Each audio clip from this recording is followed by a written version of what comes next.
Let me welcome you to Canada Revenue Agency's webinar on what you need to know about maintaining charitable registration. Thank you for taking the time to join us today. My name is Nicholas, and I'll be your host for today's talk. The purpose of today's presentation is to provide charities information and resources on what they need to know to maintain charitable registration. The presentation is split into 5 parts. We'll start part 1 with a brief introduction. In part 2, we'll discuss charity registration in Canada. In part 3, we will go into more detail about requirements of registration. Then we'll talk about how to maintain charitable registration in part 4. And finally, in part 5, we'll provide you with some resources to support your work, as well as links to find more information about the topics covered today. Now, this brings us to part 1 of the presentation. The Charities Directorate is the area of the Canada Revenue Agency that administers the section of the Income Tax Act, or ITA, related to the regulation of charities. You'll see here a summary of what we do at the Charities Directorate. First off, we register charities under the Income Tax Act. We educate the public and charities on the requirements for registration. We protect the sector from terrorist financing abuse. We monitor the sector for compliance, as well as carry out compliance actions. We'll discuss charity registration in Canada. Let's have a look at the eligibility requirements. A registered charity must be established and operated for exclusively charitable purposes and devote its resources, so their funds, personnel, and property, to its charitable activities. The Income Tax Act allows a registered charity to use its resources inside or outside Canada in one of 3 ways: on its own charitable activities, on making gifts to qualified donees, or making grants to non-qualified donees. There are a number of benefits of registration. For registered charities, they can issue official donation receipts for gifts that they receive. They are exempt from paying income tax. They are eligible to receive gifts from other registered charities and have some exceptions from goods and service tax and harmonized sales tax. So in other words, GST or HST. This now brings us to part 3 of the presentation, where we'll examine the requirements of registration. To maintain charitable registration, charities must engage only in allowable activities, keep adequate books and records, issue complete and accurate donation receipts, meet annual spending requirements, the disbursement quota, or as we call it as well, the DQ, file annual T3010 information return, maintain their status as a legal entity, inform the Charities Directorate of any changes to the mode of operation or legal structure. A registered charity must be created for charitable purposes and must devote its resources, once more, their funds, personnel, and property, to charitable activities. A registered charity is allowed to carry out its charitable purposes both inside and outside Canada in the following ways. First off, by carrying on its own charitable activities, either through its staff and volunteers, or an intermediary over which a charity must exercise direction and control. Also, by making qualifying disbursements either through gifts to qualified donees or grants to non-qualified donees that meet accountability requirements under the Income Tax Act. Regardless of how it operates, a registered charity must not engage in activities that directly or indirectly support or oppose a political party or candidate for public office or unrelated business activities. A registered charity must keep adequate books and records for the prescribed time period at an address in Canada that is on file with the CRA. So what does that mean by adequate books and records? The first point to note is that books and records must be kept in Canada. They must be kept at a Canadian address that the charity has on file with the CRA. This cannot be a post office box. This includes all books and records related to activities carried on outside Canada. The books and records of a Canadian charity cannot be kept at a foreign address, so you should ensure that any overseas records are sent to and maintained in Canada. In order to be considered adequate, books and records need to allow the CRA to verify the following: the charity's revenue, including all charitable donations received, that the resources are spent on charitable programs, and that the activities themselves continue to be charitable.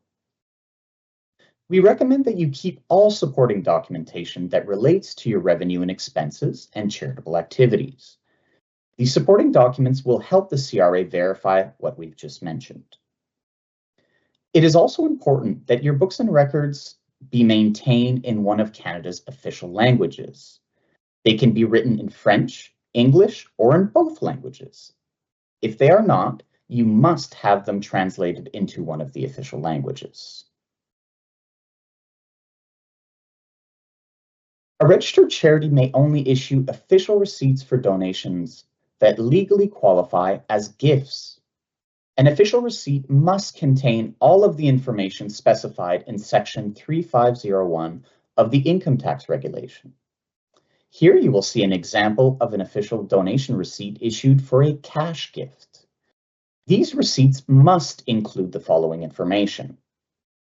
Firstly, a statement that it is an official receipt for income tax purposes, the name and address of the charity as on file with the Canada Revenue Agency, a unique serial number, the registration number issued by the CRA, the location where the receipt was issued, so the city, town, or municipality, the date or year the gift was received, the date the receipt was issued, the full name, including middle initial and address of the donor, the amount of the gift, the amount and description of any advantage received by the donor, the eligible amount of the gift, the signature of an individual authorized by the charity to acknowledge gifts, as well as the name and website address of the CRA. For receipts for non-cash gifts must also include the date the gift was received, if not already included, a brief description of the gift received by the charity, the name and address of the appraiser if the gift was appraised.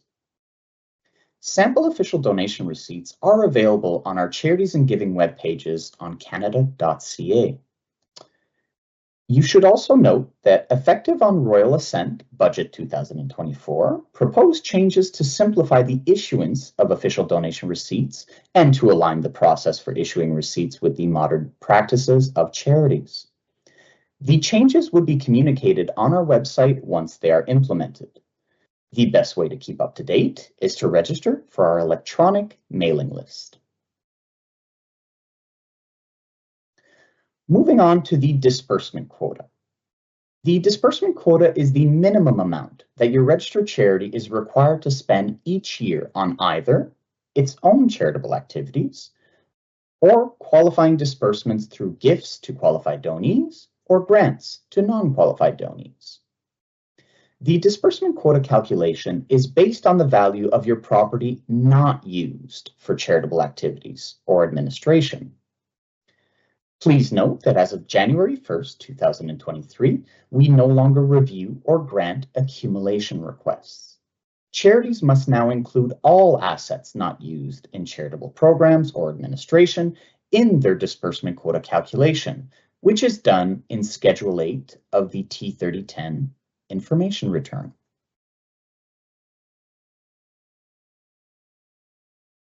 A registered charity must file an annual T3010 information return. together with financial statements and the required attachments, no later than 6 months after the end of the charity's fiscal period. The best way to complete your T3010 information return is online using the My Business account. You can complete your return online using the new digital services for charities available on the My Business account. Any director registered with MyBA, My Business account, or an authorized representative registered with Represent a Client can complete your charity return entirely online. You can also file your charity return on paper by completing it by hand or by using the PDF fillable savable version. If you must fill out your form T3010 on paper, always go to our website to download the latest version of the form based on the end of your fiscal period. When you mail your T3010 information return, the postmark date indicated on the envelope is used as the receive date. Now, here are a few helpful tips and tricks for filing your T3010 information return. It is important to file a complete return. To file your return within 6 months from the end of your charity's fiscal year. Make sure your financial statements are included with your return and have the same fiscal year end. File your return even if the charity was inactive during its fiscal year. And please describe your charitable activities, not your fundraising activities, in section C2. Make sure there is a signature of a director, trustee, or like official in section E. These include the dates of birth, arm's length status, and postal codes for all directors, trustees, and like officials on Form T1235. And lastly, include the registration numbers for all qualified donees on Form T1236.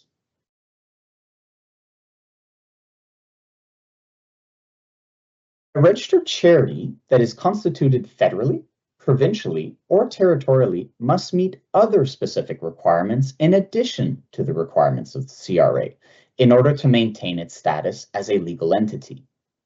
This may include an annual filing and/or annual fees. A registered charity should check with the relevant authorities to verify these additional requirements. Failure to maintain its status as a legal entity result in the revocation of its registration as a charity.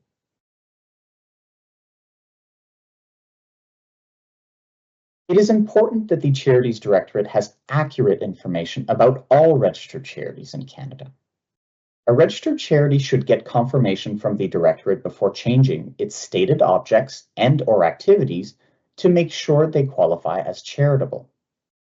A registered charity should inform the Directorate if it changes the following: their name, their telephone number, their address, their board members or their contact person, as well as their governing documents, which could range from their constitution, letters patent, etc.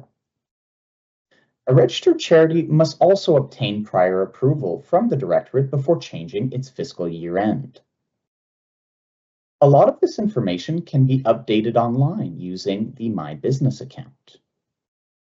If you'd like to speak with a client service representative dedicated to charities, you can call our toll-free 1-800-267-2384 number, and they will be able to assist you. You'll also be able to find this phone number in the last slide of this presentation. Moving along, we'll now talk about how to maintain charitable registration. First off, on the topic of incomplete or inaccurate T3010s. Unfortunately, charities often fail to file correct and/or complete T3010 information returns or file in time.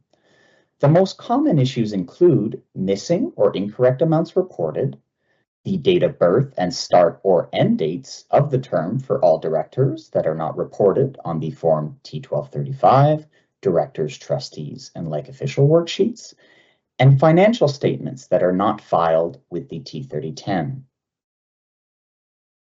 On the topic of books and records, Keeping adequate books and records is essential to the sound financial management of a charity.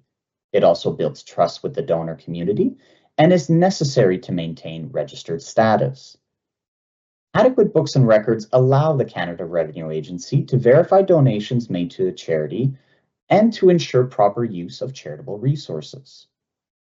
Inadequate books and records can range from minor oversights on the part of the charity to very serious infractions, including records that are deliberately altered, destroyed, hidden, or not collected in order to conceal non-compliance.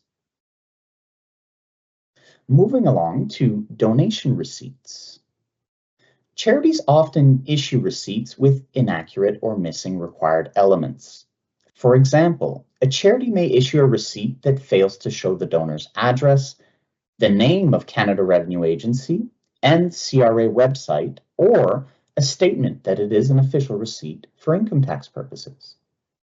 Failure to issue receipts properly could lead to consequences for the charity, such as penalties or even revocation, and for the charity's donors, where the receipts can be disallowed. On the topic of non-charitable purposes or activities, a registered charity must be established and operated for exclusively charitable purposes and devote its resources, once more, their funds, staff, and property to its charitable activities. Charitable activities are those that directly further the charitable purposes for which the charity was registered. Lastly, on the topic of gifting to non-qualified donees. The Income Tax Act allows a registered charity to use its resources inside or outside Canada in one of three ways. As discussed, it can be used on its own charitable activities, making gifts to qualified donees, or making grants to non-qualified donees. A charity that merely transfers funds to a non-qualified donee without meeting the definition of a qualifying disbursement is in violation of the Income Tax Act and may be subject to penalties or revocation.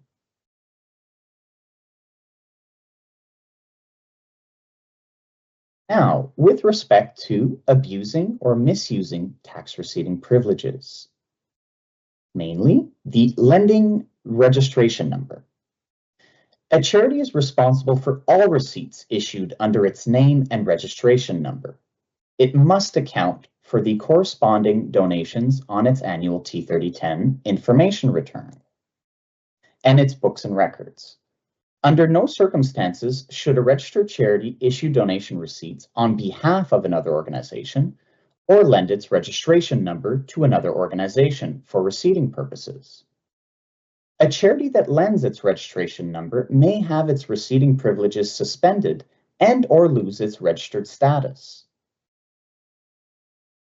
On the topic of inflated donation receipt amounts, issuing a donation receipt with a dollar amount that is in excess of what the charity has actually received as a gift may constitute an abuse of the tax system.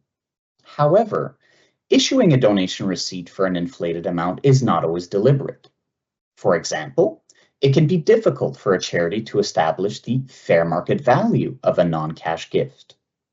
Charities should not rely solely on the donor to estimate the value of a donated item. The amount on the receipt should be the item's fair market value, and if the fair market value cannot be determined, the charity should not issue a receipt. On the topic of conferring a private and/or undue benefit. Under the Income Tax Act, a registered charity cannot confer on a person an undue benefit. For example, a transfer of property or other resources of the charity to a person who does not deal with the charity at arm's length, or who is the beneficiary of a transfer because of a special relationship with the donor or charity. A charity that provides an undue benefit may incur a monetary penalty, have its receiving privileges suspended, and or lose its registered status. Now, on the topic of tax shelters. An abusive tax shelter gifting arrangement typically promises individuals that are being asked to participate tax savings greater than their cost to participate in the scheme, thus allowing them to profit from donating to a charity. Charities that knowingly exploit their tax receiving privileges by participating in schemes that are abusive or fraudulent, or that fail to devote their resources to legitimate charitable activity, will be subject to revocation and/or significant monetary penalties. In addition to penalizing charities involved in these arrangements, the CRA may also apply penalties against those persons who promote such arrangements or who participate in the making of false statements to the CRA. And finally, here are some resources to support charities. The Charities Directorate offers a number of different tools and services to support charities. First off, we have our client service representatives, who will be able to provide guidance to charities on changing their legal name, purposes, activities, and much more. They will also be able to provide interpretation and technical advice. There is also our digital services. The MyBA, My Business Account, is a secure online portal that allows charities to do the following tasks. They will be able to apply to become a registered charity and view their application status, complete and file the annual return and make adjustments, update information about the organization, including addresses, representatives, and other post-registration amendments. They will also be able to submit requests directly online to update things such as the list of directors. They will also be able to upload supporting documents and correspond with the Charities Directorate, as well as access their payroll and GST, HST accounts, file T4 slips, file GST and HST returns, and view the organization's account balance, transactions, and remitting requirements. Moving on to other tools and resources, we have our Charities and Giving web pages, which will provide information on registering for charitable or other qualified donee status, operating a registered charity, as well as resources for maintaining charitable registration, educational videos and other communication products like infographics, charity information webinars, and the recently posted 2022-2023 annual report, where you will find a lot of statistics and information about the program.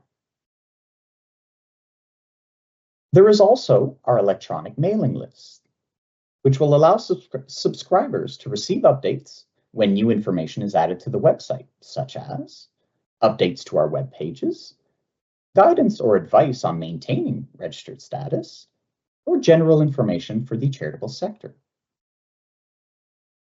Thank you very much for attending today's webinar. We hope we were able to answer your questions. We will be sending you a link to an online survey about today's webinar. Please take a few minutes to complete the survey. Your feedback is really important to us. It helps us evaluate the effectiveness of our webinars and plan for our future outreach activities. If you would like to receive recent news and updates from the CRA, we recommend you sign up for our electronic mailing list at canada.ca/charities-what's-new. Thank you.